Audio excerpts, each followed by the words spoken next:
Hello, Dave, Sandy, whoever else is watching this video tutorial. This one is specifically about Dave's request for help updating the contact staff page or the staff page in general when we need to remove or edit or add people to this list. So first thing we need to talk about is the circles. So I've put everyone's pictures into circles just to keep with the theme of the design layout of the website. They certainly could be square. It would save a step, but you'd have to redo all of them to switch over to square images. So I want to quickly show you how I get that circle image to begin with.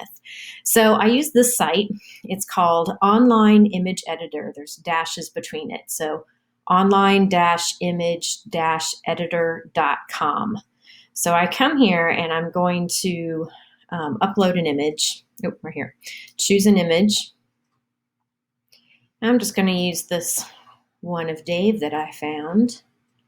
It's an oldie but a goodie. So I'm uploading that image, and then I'm going to go here to, let me remember where it is. Cut shapes. Here we go. So I'll go to advanced and then cut shapes, and I'm going to choose the circle. And you can see right now we have a little bit of adjusting that needs to be done. So I'm going to move Dave's face here into the middle of the circle. I'm going to resize the image. You just got to play around with it until you get it to a way that you like it. You got to pay attention to see if I move this down too far. We've got the top of the image here, so it's going to cut off and have a flat space. So I need that to be all the way to the top of the circle. Try and center it the best we can. So again, you can just kind of play around until you get it just the way you want it. It also, by default, has like a blurred edge on it, and I think that I've used the crisp edge, on the site. So I'm going to take off that, what they call fuzz factor, and that made it have a crisp edge to it. Okay, so once I've got it the way I want it to be, I'm going to apply. And there it is, and then I'm going to save, and then I'm going to download that image. So there it is, downloaded to my downloads tray. Now I can go in and use that image on the site. So to edit this page, we're going to do like we usually do. We're going to go to the page, and then we're going to go to the bottom and click Edit.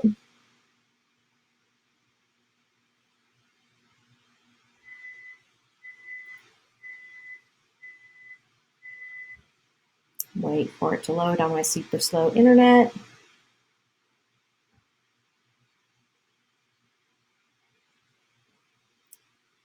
I should pause this and come back to it maybe.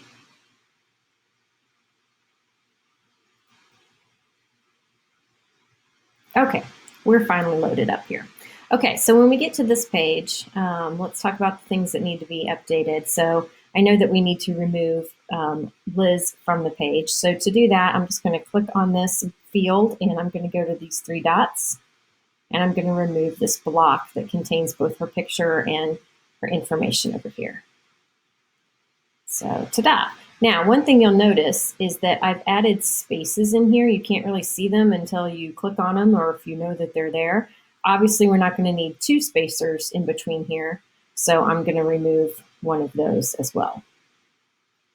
Okay, so I just did that part. It's done. You don't need to worry about it. But what does need to happen is Mr. Porter here and Mr. Warren need to be removed. So it would be the exact same process, but you also need to add Steve. So what I would recommend when you're going to add somebody, just to help keep the formatting exactly the same, you can come in here and click on one that's already there, and then just click duplicate.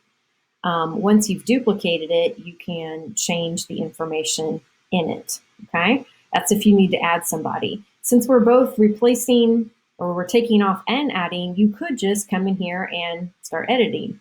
So we can come in here and click on this picture, click replace, open the media library, add new. I'm gonna add a new picture. There it is. I was like, where's the one I just made? So So that image that we just made from your downloads, you can open it. Wait for that to load. And insert, and there we go. Ben just became Dave. And then we can come here and edit this text as well. So you can come in here and change this to Steve's name and so on, and change this information as well. So I would do that, and then you'll want to make it alphabetical. So then you can also, when you've selected this block, you can use this to move it down to the appropriate space. And don't forget about those spacers that are in there as well. That's why I had to click it twice to get it far enough down. To add a spacer, we're going to come here, to this little plus, and right there it is, spacer. If you don't see it in this short menu, you can search for the term spacer and add that in, and add a new spacer in, and then I just adjust it down to like the smallest it'll go. So something like that. Okay, so a whole bunch of steps. I'm going to undo that, of course, because I don't have all of Steve's information to go ahead and do that, or his picture, and so obviously we don't want to do that part yet. So I'm just going to hit my little undo favorite button here to get that part back to how it was. Okay, but we do want to keep Liz off of there. So let me just make sure. Okay, so I've removed Liz, but I have not removed Ben or Doyle yet. I'm going to let you try and do that, and then let me know if you have any trouble or if you need any additional help. Also, like I said, replacing maybe Ben's information with Steve's information and then moving it to the appropriate spot alphabetically. So give your hand at those things and let me know if you have any problems or get stuck on anything. When you are done editing and you want to publish those changes you've made to the web, don't forget you need to click update. Wait for that to complete. And then you can always get this little pop-up here that lets you go view the page, make sure it looks like you want it to. Make sure the spacing looks right with Liz being taken out. Looks like that's good.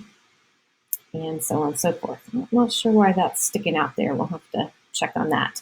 Okay, so give that a try. Let me know if you have any trouble or if you need any additional help. And I'll be happy to do what I can.